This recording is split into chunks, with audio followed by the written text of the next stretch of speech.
Welcome to the Wired BioHealth Podcast. My name is Jacqueline Hall, and I am joined by your show's host, Dr. Evelyn Higgins. Hey, Jackie. Great to be with you again, Doc. Same here. So today's show, it's a little bit heavy, and I don't mean in a way that's difficult to understand, but we're really going to identify why diagnosing and prescribing and treating based on vocabulary is falling short. And I want to jump right into a stat that was from Colorado University in 2022. So more than half of people diagnosed with one psychiatric disorder will be diagnosed with a second or third in their lifetime. But even more than that, about a third have more than four. Not shocking, because we see that all the time at Wired BioHealth. And why is that? Well, first off, let's start with the fact that diagnosing by vocabulary. What if my vocabulary isn't your vocabulary, or that of the physician who's prescribing, or that of the observer if it's a kid, So what if we're not on the same page there? Mm-hmm. We start out already behind the eight ball, so to speak. Right. And then when we don't have objective information, when we don't have lab data as to why we're coming to this conclusion, we're kind of throwing a dart and hoping we land close. Right. When we're not, and just in neuroscience with neurotransmitters, there's never just one neurotransmitter that's off. That's not the way the body works. Right. The body is always trying to stay in what we call homeostasis or balance. So it's going to borrow from other places to keep the show going. So that's going to change the dynamics of everything. Yeah. And then if we're prescribed, and I am not anti-pharmaceutical whatsoever. Big disclaimer here. I am not anti-pharmaceutical. What I am anti is jumping, using it as a first resort instead of our last resort, not putting in the time to figure out the why behind what's happening. So it doesn't shock me to know that. So what's going to happen? We start out on a pharmaceutical. There's going to be side effects. There's side effects to everything.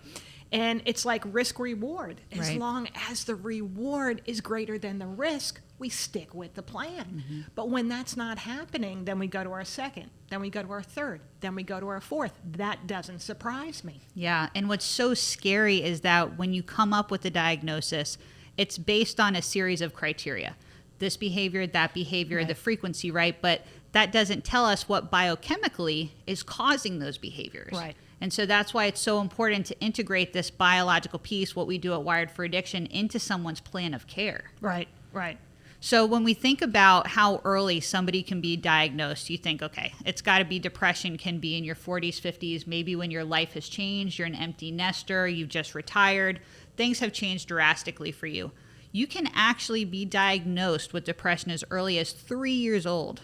And Incredible. Signs and symptoms can be shown earlier than that. That's terrifying, right? Terrifying. Because what's going to be the first thing that a prescriber jumps to with depression?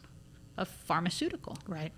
And so if, number one, you're 3 years old, so you're not able to communicate what you feel, this is primarily going to be based on what parents observe, sure. What the babysitter, the grandparent, the daycare worker, whatever that interaction is, right. Based on observations. And at that time, a 3-year-old can't really communicate as effectively as an adult. Well, it's because of what's happening at daycare. It's because of what's happening at school. I'm trying to get your attention. I'm trying to act out. Can't say all those things, but my behavior is saying that. Right. And to jump to making believe that's not happening, let's try to put a muzzle on that.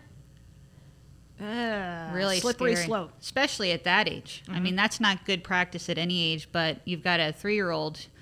We've actually had experiences like that at Wired BioHealth. Can you talk about that, Doc? Sure. Youngest we've ever had was 2 years old and was already on an antidepressant. Wow. Prescribed by the local physician, who parent came to us, thankfully, and, said, this is what's going on. My gosh, 2 years old, what's happening? And it turned out it was so many other things that were causing that. And we put the time in to figure that out. Yeah, that's it. And it goes back to objectively identifying in somebody's biology. So that's taking into consideration genes, which mm-hmm. you talk about frequently, right. The neurotransmitters and the hormones. Right. Because we're able to measure these things as young as 2 and then make recommendations based on that. Sure. And when we just talk about someone's genes, your DNA, right? You're born with that. Here's your cards, play them out. Right. Right? That's not going to change. But what does change is the expression of those genes. That's called epigenetics, which to me is the most exciting part of science today, knowing that we can change the expression. And isn't that what we should be doing to have our best life? Yeah, the director of the NIH has recognized that, saying that we are now on track to be able to change the trajectory of someone's health picture based on DNA. Right. We all have predispositions to something. We all come into the game with something. Some families, it might be cancers, other families, cardiac disease, other families, mental health, addictions. And we'll have that open dialogue. You know, there's a lot of cancer in the family, so I just want you to be careful. Right. You know, wear sunscreen, you know, whatever kind of cancer we're talking about. And families will have those open conversations. But when it comes to mental health and addiction, we don't want to have those conversations. And we don't want to make believe that there is a genetic application here. Yeah, absolutely. And so we think about depression being diagnosed as young as 3. Now we get into severe ADHD being diagnosed as young as 4. Right. That's a whole ball of wax right there. First off, a very good friend of mine, Father Tom in Chicago, called it nature deficit disorder, which I love, because you look at the life of today's 4-year-old from when I got to be a 4-year-old. I got to play. Right. I got to be outside. Yep. 4-year-olds today don't. They're living the lives of adults. Yeah. You know, they have schedules, right. You know, and you have practice for everything in the book because you're going to be the greatest there is. And that's another whole topic of another entire show. But, you know, we start so early in medication. And then when that 4-year-old turns into a 13-year-old who starts smoking weed. Yep. And then we're like, why did you do that? Well, I took a pill so I wouldn't have ADD. So this is legal now. Right. Is it legal for you? Another conversation.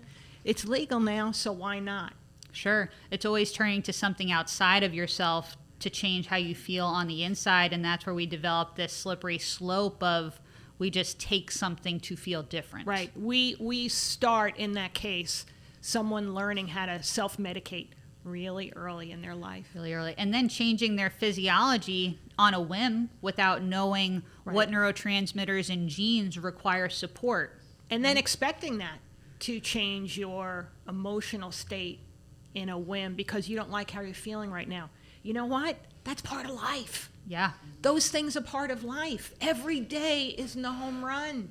Every day is sometimes you got up to bat and you got hit by the ball. You still got on base, right? You're that kid that you always want to just get hit by the ball. Right. No, but seriously, that's life. And you have to learn how to build character to get to the next place. Right. Yeah, we talk about resiliency and how that is very much a psychological, social component of behavioral health, right? But then there's this biological piece of resiliency.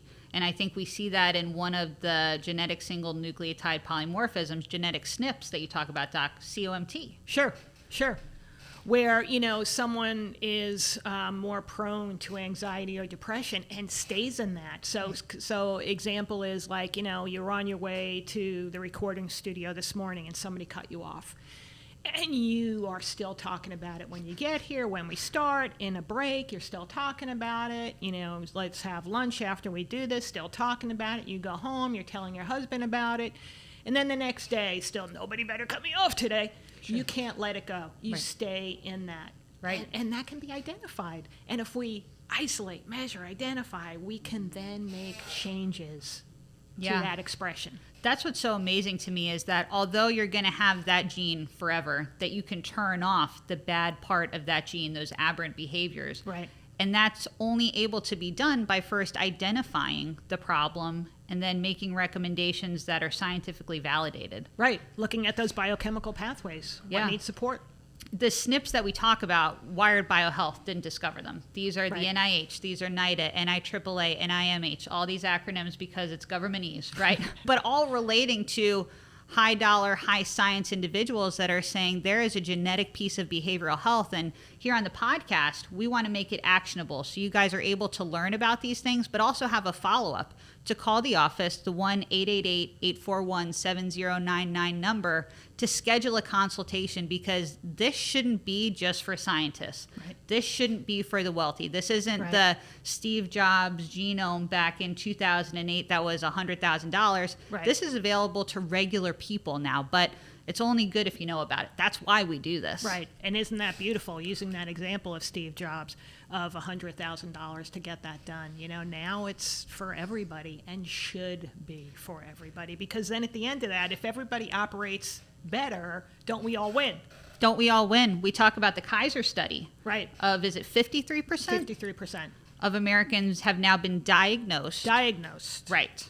With anxiety and or depression. So think about the undiagnosed people running around just trying to figure out how to get through those feelings, Right. either recognizing it and doing the best they can, or just pushing it away and not saying anything. Right. And if you're part of society on any given day, you can see that those numbers are truly opening numbers of 53%, because the way people are treating other people, so unkind. Yep. So is that really necessary to treat that person that way? You know, answer's no.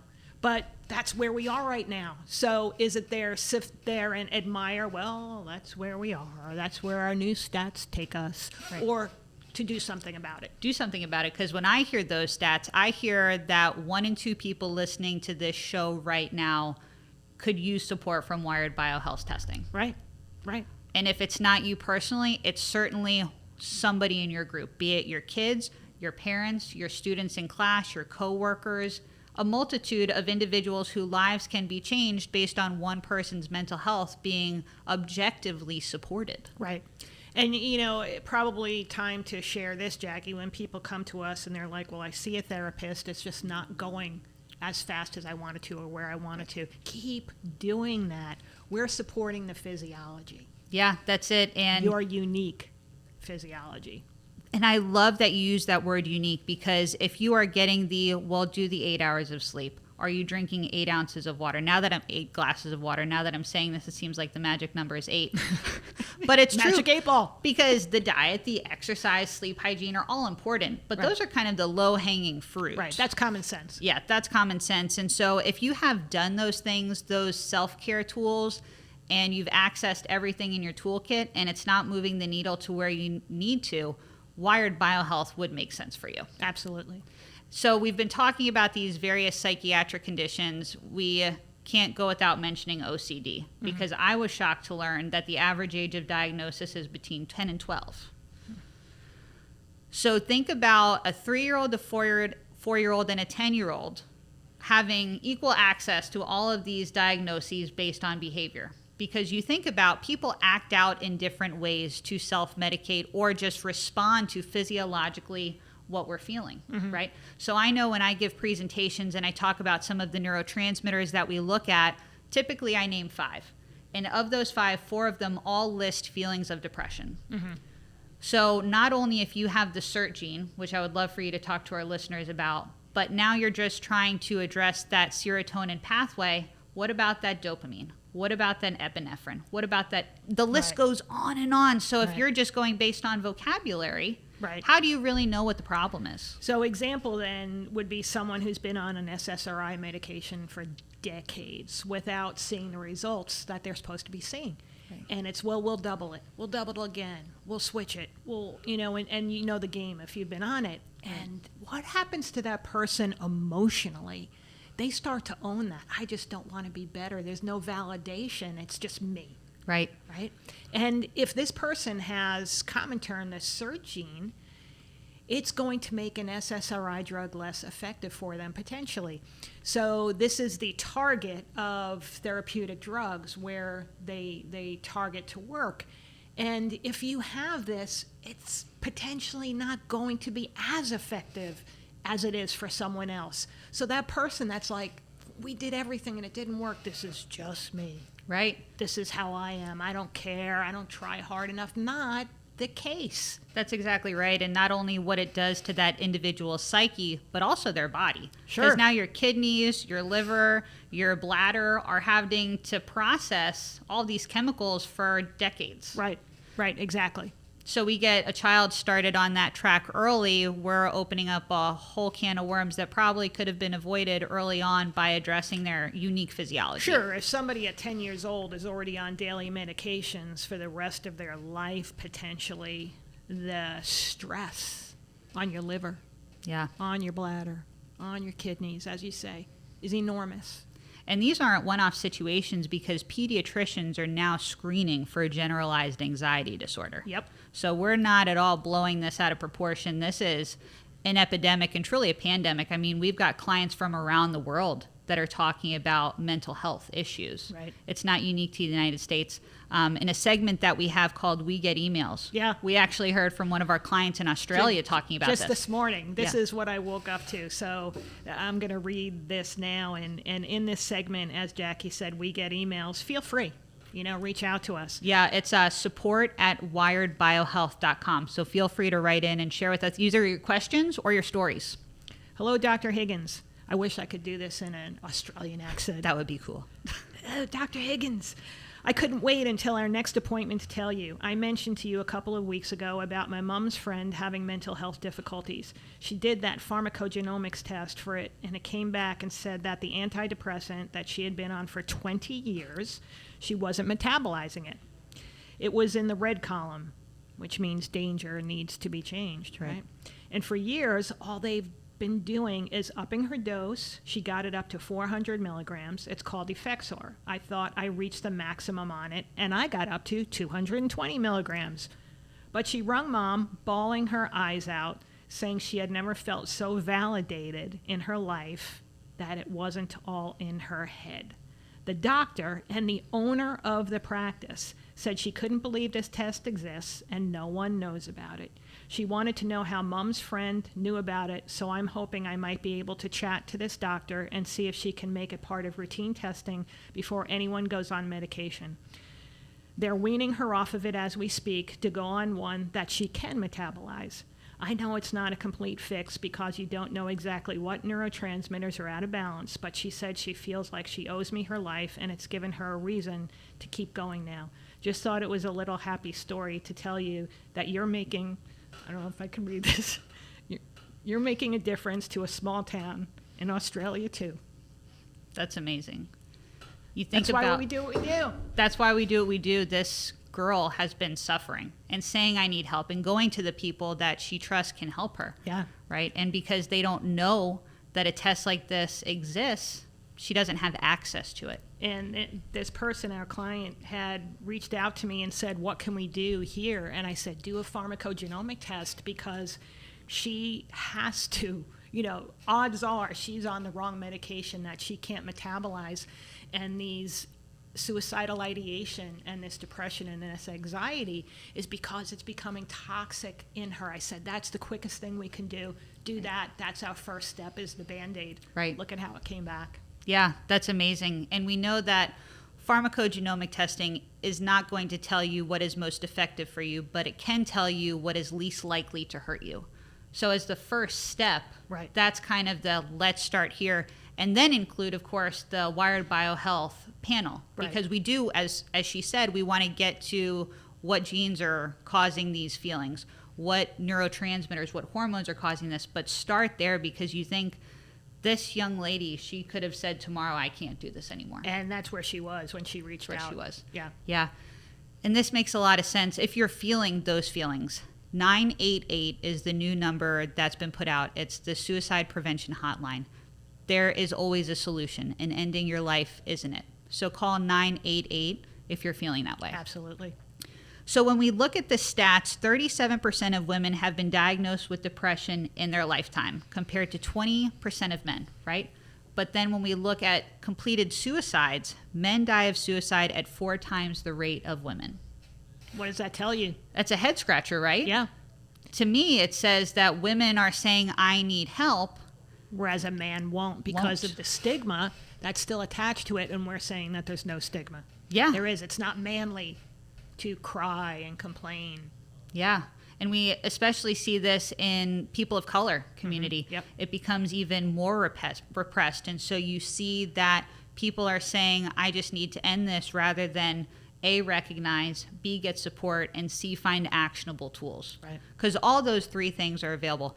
Mental health complexities are not character defects. Not at all. It's what we talk about all the time. It's what's right? happening in your physiology. Yeah, right? it's very much a part of your, not just DNA in a doom and gloom way, but here's something to identify. Right. And when we identify it, it gives us something to cling on to when we feel like we're at the end of our rope. Knowing that there is A, a reason, but B, a solution can Right. be the thing that makes somebody like this friend say, okay, let's keep going. Right. Yeah. The hope was there when, I'll say her name, Sophie, because she's going to come on one of our episodes. When Sophie shared with her, Sophie contacted me right away and said, what can I do right now? And I said, get a pharmacogenomic. And she went and told this woman, the doctor and the owner of the practice didn't even know it existed. Right. Right? So it was, here's what you can do. That woman had hope in that moment. She could hang on for another day, because when this was not going to hang on for another day situation, Right. she hung on for another day, waited to get the test results back. Yeah. Had, what did she say? I had validation. Validation. And that's what we want to provide on the Wired BioHealth podcast. There's a reason to mental health Absolutely. complexities, right? So I think that's a great place to leave it today, Doc. Absolutely. Wonderful episode. Happy news. Like we said, we get emails. We get emails, and happy news are the best kind. The best kind. So if you've got questions, you've got happy stories, email support@wiredbiohealth.com. And if you are feeling these feelings of the mood disorders, of the focus, of the anxiety, of the depression, whatever the case may be, call us. The consultation's totally free. It's 1-888-841-7099, or visit the website wiredbiohealth.com. Schedule an appointment at your leisure. But we're here to help. We care. We want you guys to get out of your car today if you're heading into the office or school, or maybe you're just listening, to feel like you learned something today. So now with that Absolutely. knowledge, take the next step.